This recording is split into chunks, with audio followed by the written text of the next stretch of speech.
Over 60 years ago, a battle was fought in this great Russian city that would be the turning point of the Second World War.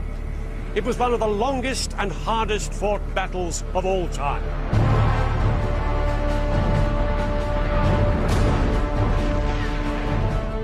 For 5 months, German and Soviet troops fought each other street by street, building by building, and room by room. Ferocious German attacks met exceptionally stiff Soviet resistance. It led to the most intense fighting of the Second World War.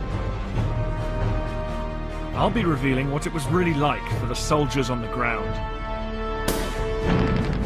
And I'll be explaining how the leaders' tactics drove their armies to the brink of destruction. The stakes could not have been higher. The outcome of the entire war hung on what happened here in 1942, in the Battle of Stalingrad.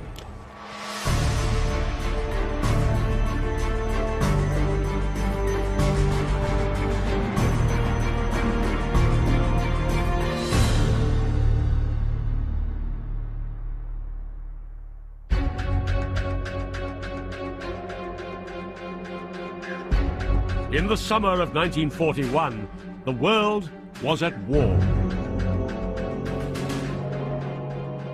Adolf Hitler's ruthless ambition and overwhelming military strength made Nazi Germany seem unstoppable. Hitler was at the peak of his power. He and his allies dominated Europe and North Africa. He'd seized France, the Netherlands, most of Scandinavia and Eastern Europe. And then he launched the biggest invasion force in history, more than 3 million men, at the Soviet Union. He was determined to destroy communism and expand his empire still further. By the spring of 1942, after 9 months of fighting, the Germans had pressed deep into Soviet territory, but failed to secure complete victory.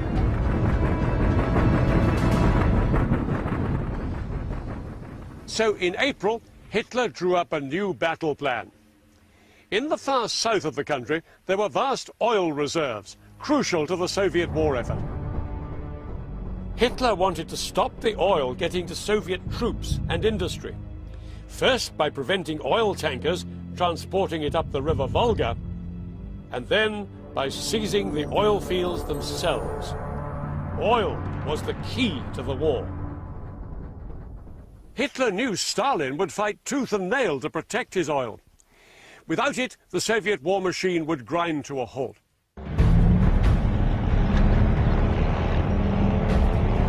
In May 1942, Hitler put his plan into action. He sent 2 million men, nearly 2/3 of all his troops in the Soviet Union, through the Russian steppe towards the oil fields.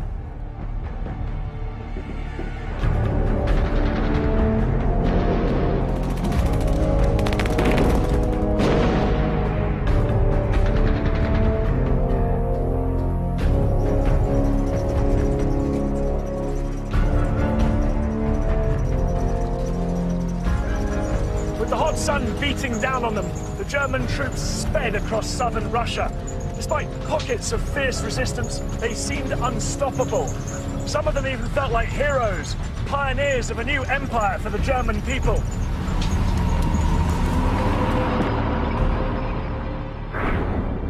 What great spaces the Soviets occupy. What rich fields there are to be had here after the war is over. Only, let's get it over with quickly. I believe that the Führer will carry the thing through to a successful end. The speed of the German advance, their technical superiority, and the experience of their troops was too much for the Soviets. Throughout May and June 1942, Soviet troops fell back in widespread disarray. Hundreds of thousands were killed or wounded as they conceded swathes of land to the advancing Germans. And for civilians, the arrival of German forces into their villages was a terrifying prospect. Nazis murdered, raped, looted, without hesitation. Villagers could see the dust cloud from approaching German tanks up to 40 miles away, and they knew that there was little they could do to escape.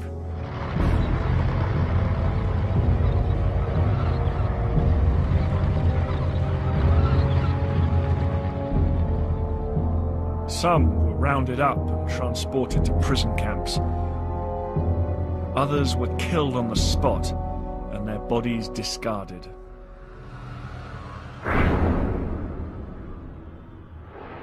The world has never seen a more cursed enemy. I have seen how the enemy treats the civilian population, stealing everything and killing wives and children. If I'm killed, let my sons make the enemy pay tenfold. I urge my sons to avenge their father's blood.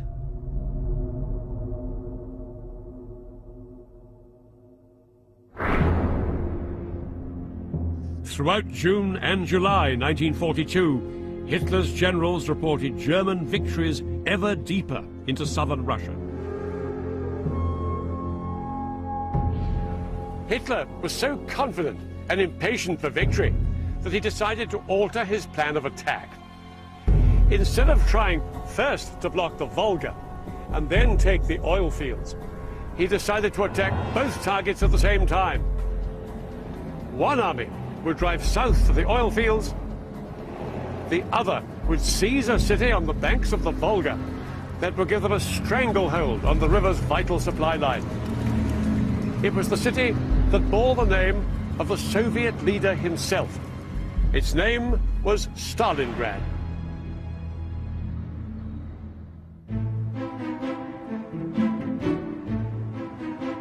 Stalingrad was one of the most vibrant cities in southern Russia. Huge factories made equipment for the army.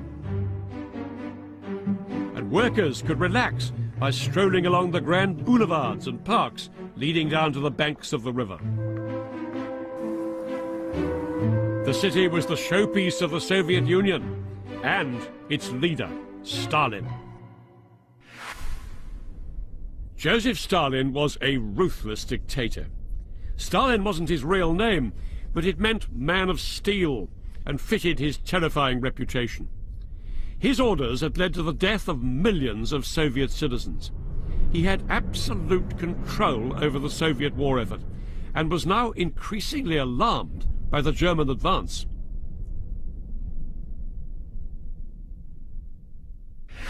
Faced with a threat to his oil fields and to the city of Stalingrad, Stalin decided to take desperate measures to stiffen Soviet resistance.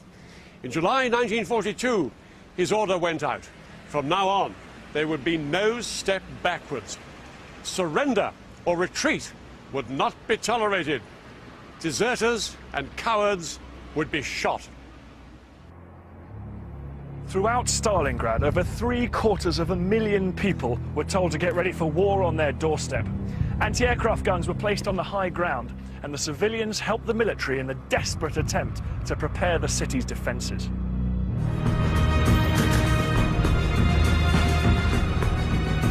Women and children helped dig anti-tank trenches and built bomb shelters under the city streets. Soviet soldiers began to surround the city, and brutal anti-German propaganda filled the newspapers. One very famous piece of Soviet propaganda was published in the form of a poem. It urged Soviet troops to kill Germans. It said, "Kill him, so tears should flow in his home, not in yours. Kill him, every time you see him." The tone was being set for one of the most savage battles in modern history.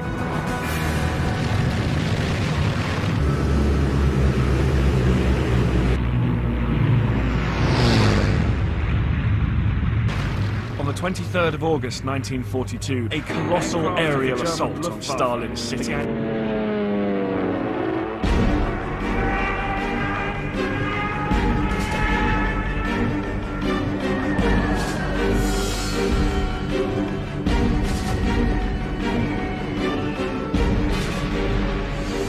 German pilots flew 2,000 sorties, dropping 1,000 tons of bombs in 48 hours. Even more than was dropped on London at the height of the Blitz. Incendiary bombs turned neighbourhoods of wooden houses into infernos. Even the modern brick buildings of the city centre were gutted by flame. The air was thick with smoke, and in every direction, the city was ablaze. Homes and factories burned uncontrollably through the night.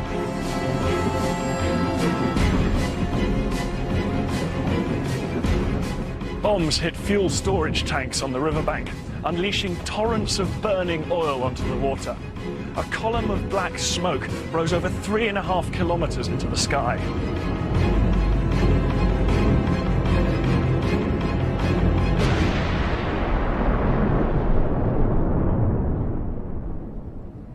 The first few days of the bombardment, civilians were refused permission to evacuate the city. Their only chance of survival lay in finding shelter in basements and cellars. But for many it was hopeless. Over 25,000 Russians died in just 2 days. There are planes flying day and night. My heart is bursting. I don't know what to do and what's going to happen to us. I have got nowhere to go to, and I don't want to die here. You say to me in each letter that we'll see each other soon. Your words make me glad, my dear, but it seems to me that we're unlikely ever to meet. I think we have already parted forever.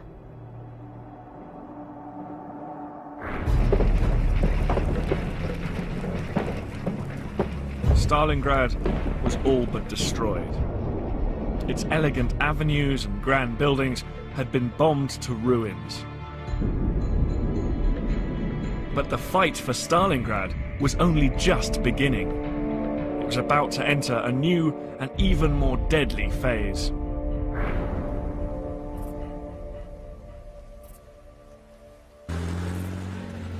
Hitler now ordered over 100,000 ground troops to seize Stalingrad and deliver him a rapid victory. The task was given to the men of the 6th Army. It was Hitler's most powerful and best equipped force. They'd stormed through Poland, France and the Ukraine and never known defeat. Their commander was General Friedrich Paulus. He was a fine strategic planner, but not an inspiring leader. Above all else, he was totally loyal to Hitler.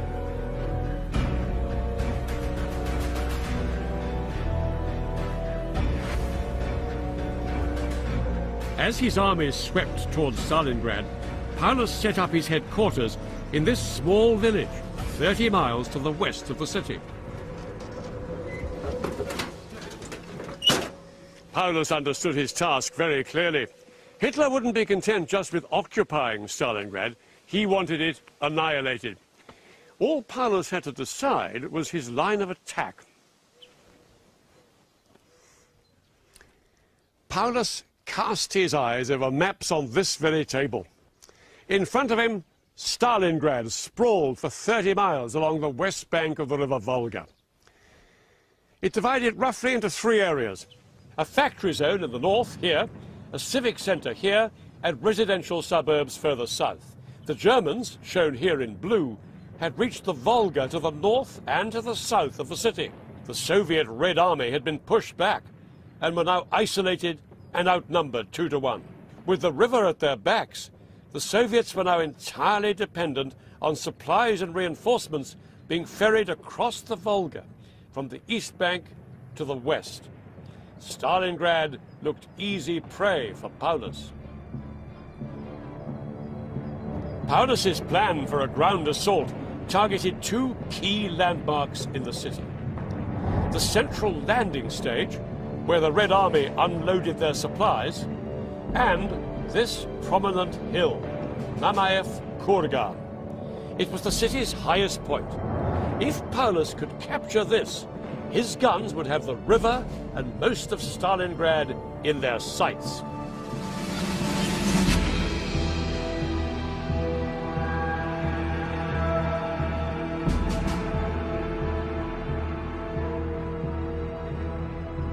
You can see at a glance how vital this hill is. Commanding the city as it does, right the way along the Volga River, from the industrial area behind me down to the city centre right there.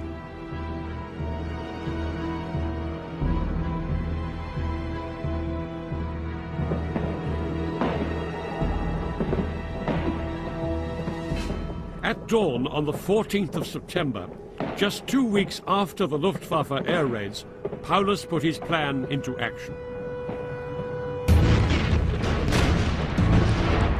The city shuddered from the ferocity of the onslaught.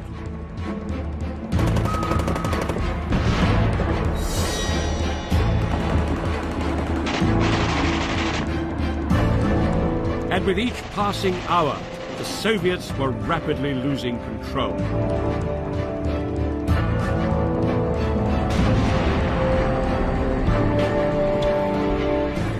In little over 24 hours, German forces had stormed the southern part of the city.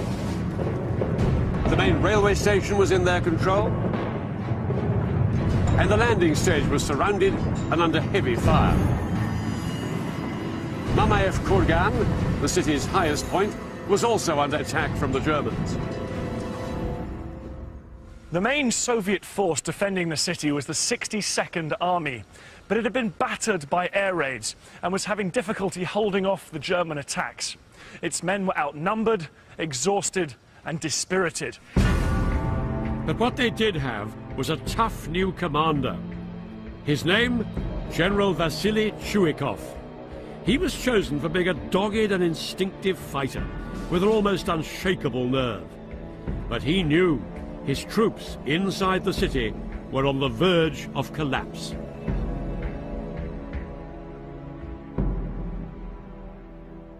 Chuikov's only hope of preventing the immediate fall of Stalingrad lay on the opposite bank of the River Volga.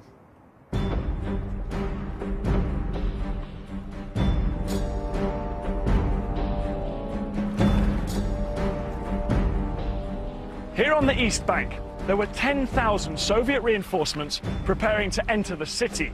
They were elite troops, but they were short of ammunition, and 1 in 10 of them didn't even have a rifle.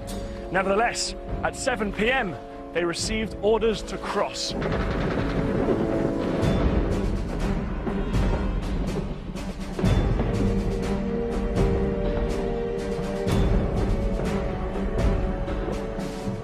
Heavy German artillery fire rained down on the boats crossing the river.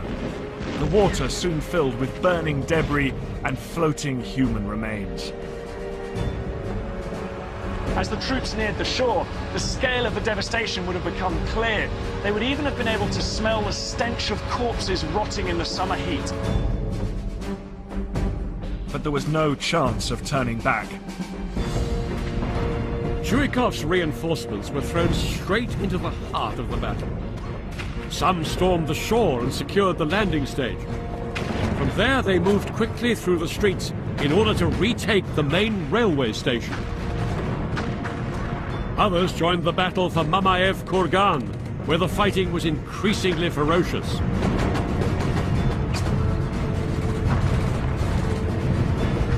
Artillery fire had turned this whole hilltop into a moonscape of blackened craters.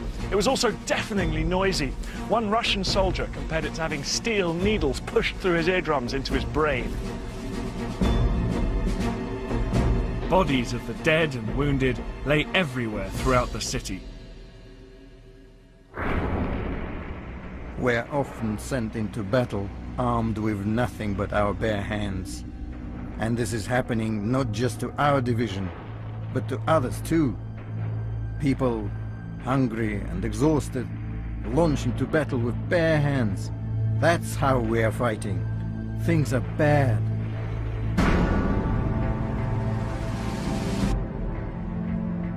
Despite all this, the reinforcements held up the German advance, at least for the time being.